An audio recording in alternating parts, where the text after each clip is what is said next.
Sho Genge, you are tuned in to Venues and Menus with Sis G.U.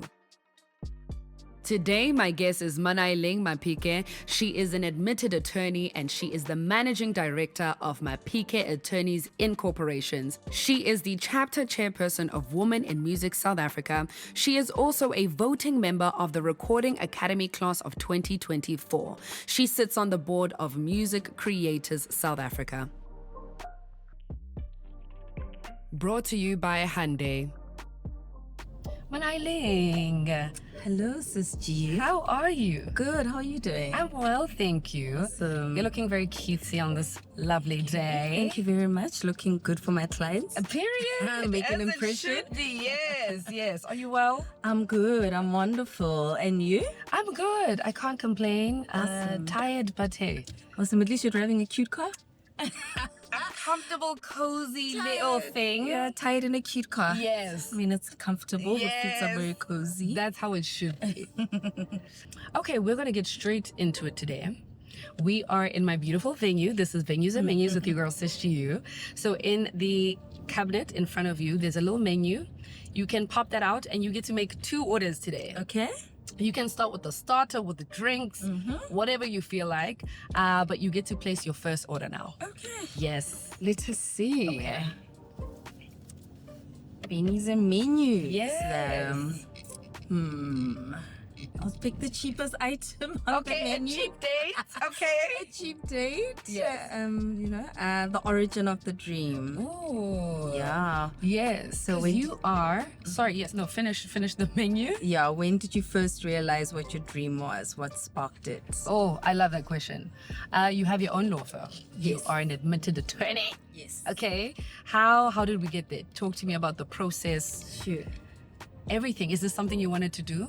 The journey's been long, but it definitely is something that I wanted to do. Okay. So what sparked the journey and where the dream began was very young me, grade 2, very, very young. Okay. I was watching the news with my granddad and my father. Yes. Wasn't allowed to watch anything but news. Okay. You know, so watching the news and I saw this person standing on the court stairs wearing a wig when lawyers still used to wear wigs. Wearing a wig and a robe, and I just said, I want to do that. And that was the beginning, and my family just encouraged it.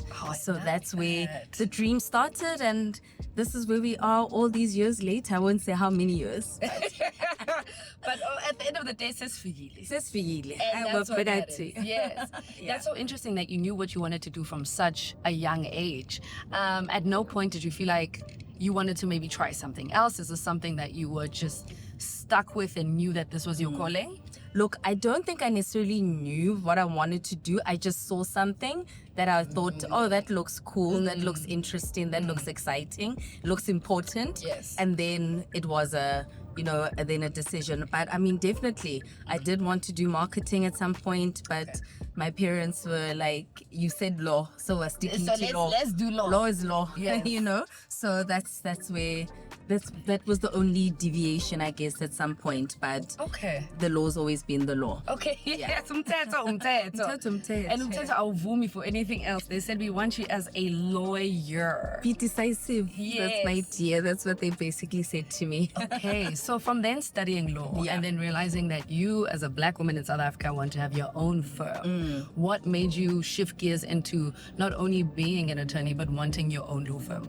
So I think for me, there weren't a lot of law firms that do the kind of work that we do.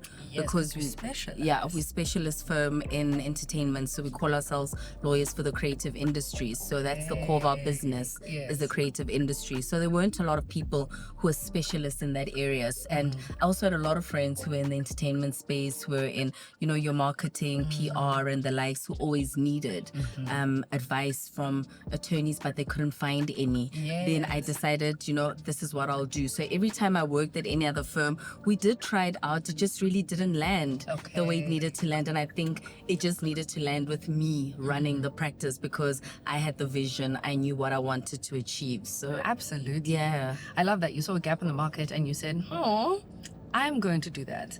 And how has it been running your own law firm? I can imagine extremely stressful.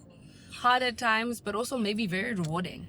Look, it has been extremely rewarding. I am grateful and I'm glad that I took a chance on myself and a risk on running the practice. It is a lot of work. I mean, everything ultimately ends with me. So the buck stops with me. If the rest of the team messes up, it's not the team that's messed up. It's unfortunately Manaileng Maphike that's messed up, you know, or if there's a mistake or something is not done timeously, you know, so those kind of things that are human error that happen, you know, with just normal, you know, human error. But, you know, it is what it is. I think for me, I enjoy it. I'm happy that I'm doing it. I wouldn't be doing anything else. I think if I had to leave, I don't know whether I would be happy. Okay. So I do love it and I enjoy it, as stressful as it is, as long as the hours are, as much as a lack of a social life as I have. But it is what it is. I mean, I chose this and I'm happy and I'm building something that is mine. So I'm always happy to put in the extra 5 hours in the day. Yes, absolutely. It sounds like you're not shy of hard work either. And that's a good place to be. You can't be a lawyer that's scared of hard work. You cannot. I think whether you're working in-house, whether you're working in practice, whatever you're doing, you can't be scared of work as a lawyer. So it's a requirement. It comes with the territory. It comes with the territory. Okay. Yeah. How old is your from now? We are next year will be 4 years. The baby is 4 years. The baby's growing. The baby's almost 5. Yes. You know, the minute it gets to year 5, then I think there's a lot of comfort. There's a lot of, now you know that you... Yeah. We're really doing this thing. Absolutely. Because we got to year 3, because generally year 3 is also a challenge. Okay, make or break. Yeah, it's a make or break. It's like restaurant cycles. You know, restaurant cycles. If your restaurant doesn't break even by year 3, you might as well shut it down. Yes. So it's almost like the same kind of thing with any other business, I guess. So year 3 was a instrumental. So 5. When we get to 5, it will be a celebration. Oh, and I hope that you have There will be a big celebration. A party? We will do a celebration. We definitely have to, because you have they'll also, I mean, next year move into our own standalone offices. Oh, that's exciting. So yeah, so that means when we do have the partake, Yes. it you'll will have be it in your offices. Will be at our offices and stuff like that. So Okay. trying to get them right, and yeah, so that's what we're working towards. You know? Okay. And when is the baby's birthday? And The what baby's in Feb. Oh, The baby's in bright and Feb. early. Very early in the year. Very, very early in the year. She's 4 in Feb. month? Okay. No, at least you have something that you are looking for. Yeah, absolutely. Because it was about 2022. I'm the 2nd of Feb. Oh, you're doing so well. So baby's growing. No, baby is growing. Baby's also lippy, you know, when kids get all that toddlers. Thank you so much for joining me for lunch. It's a pleasure. Look forward to it. Yes, I'm so hungry, but before our food comes, I thought I'd use this time to get you to place one more order off of my menu. All right. This is your final order. Okay. I think perhaps I will not go with a drink. Let me be expensive, Gangan. Because you've been a very cheap date. I'm very cheap. The starters were cheap, so I think I'll go with the breakthrough moment. Ooh. Was there a moment where things shifted for you? Okay. Yeah, so I think that's my my item. When did you experience your breakthrough? When in your career? So I think for me, the biggest shift and the breakthrough came during the pandemic, when I actually decided to open the law firm. Okay. So I was working, had a job, but I saw everybody in hospital, people on respirators, and you know, there's this whole thing. And I then decided at that point, I just said, look, I've had these dreams. I knew what I wanted to do.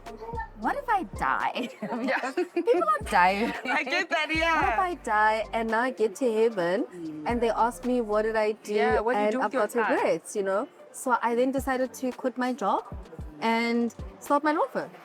And that was that. And I decided now or never. Yeah. And I think that was the biggest breakthrough for me that I felt like I needed for me to make the big leap. Because, you know, you're always worried about, job security. But then the pandemic also showed me that the concept of job security is also not real. not really that secure because of what had happened, you know. So yeah, that was my biggest breakthrough. And it was more of a personal breakthrough than was it a business or career breakthrough. Yeah. And then can I ask, now that you, that was when you were starting your firm, Yeah. obviously your baby's about to be 4 years old now. In the past 4 years, what has the biggest breakthrough been for you within the firm? Sure. I think growing enough for us to have staff, you know, I think that's such a big thing because we're creating employment, we're part of creating the good and, you know, trying to reduce the unemployment rate. So I think for us having enough clients that are consistent, getting paid in order for us to afford to have employees, to afford to move to new offices and to even plan to move to bigger offices. I think for us, those are the everyday breakthroughs that we're enjoying and we continue to enjoy and experience. And I love that. I love how you're speaking about it being an everyday breakthrough, right? It's the fact that you go to the office, you have a staff, the lights are on, everything is working, and you're aware that 4 years ago this didn't exist at all. It was in my bedroom, my second bedroom at my house. So that was your office space. That was my first office space. So I worked from my office. I mean, of course, we couldn't be anywhere else outside, but I spent a year working from home and then ultimately moved. And, you know, so all those tiny steps are the big breakthroughs. Absolutely. Absolutely. You've worked up my appetites. Do I talk that much? No, I think with just how beautiful your story is and how you've just relentlessly gone after the things that you want. Thank you. Cool. Our starter is here. Great. And it looks lovely. I'm excited to dig in. But I have one more question for you. Okay. And you are someone who has inspired me in their journey. I am extremely proud to be sitting next to you. Actually honored more than anything. I think being a Black woman who has her own firm, who's doing well, and who is as cool as what you are is just, it's everything and more. The venue, the Hyundai venue, is a car that represents working towards your goals, your missions, your, you know, everything that we're trying to accomplish in this life. Is there any sort of advice that you have for anyone who's wanting to do what it is that you do, be an attorney or start their own firm? Look, I think always go after your dreams and be so stubborn about what you want, you know. You know, the journey is long. But you've got the comfort, like, you know, the Hyundai seats, very comfortable. Yes. You know, you've got the comfort of knowing that at the end of that dream and going after it, you are going to realize anything that you want. So I think for me, it's just being committed to the cause and being crazily committed to it. Even if people think you're insane, that's what you need to do. You need to be insane. You need to be committed to it. You need to love it and be so obsessed with it that you want to make it work.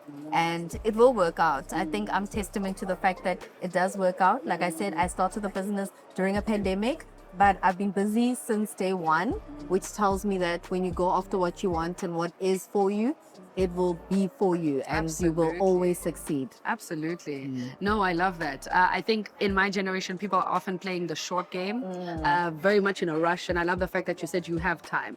Use your time. And also what I'm picking up from you is that you have to not care. Your visions and your goals are yours. Not everyone's going to understand them. And if there's one thing I've seen is that people love to start to support when there is a success around that very thing. So you have to be sure that this is what I want and it's going to work and the rest will unfold. Absolutely. There's no other way of doing it. There's no shortcuts to success. Even people who look like it only took them 2 weeks or 3 months, the work has been done prior to that. So there is no such thing. Just because social media makes it look like it's instant, I don't think it's ever instant for anyone. I think there's unicorns where you have one person who really has I was walking in the street and they spotted me and they said, you supermodel. You know, I think it's very rare, but with a lot of people, we're not all unicorns. It does take a long time and the journey will be long. And in some instances, it might be shorter, but it will be worth it. Absolutely. And there's beauty in the journey, right? Absolutely. I mean, like meandering through a beautiful valley in a nice car and you're going through the journey. Take it as that, you know, and enjoy every single pit stop. Enjoy every single thing and take it for what it comes with and as the lessons, because even those challenges and the pit stops, they come with their own lessons. Absolutely. And also what's cool is that the pit stop is not the destination and it feels like it at the time, but you're going to move past that and get to where you're going. Absolutely. Yeah. I think let's dig in. Let's dig in. Thank you so much for sharing your beautiful knowledge with us. But it's time for some girl time and some food. Let us eat and drink. Yes. Cheers.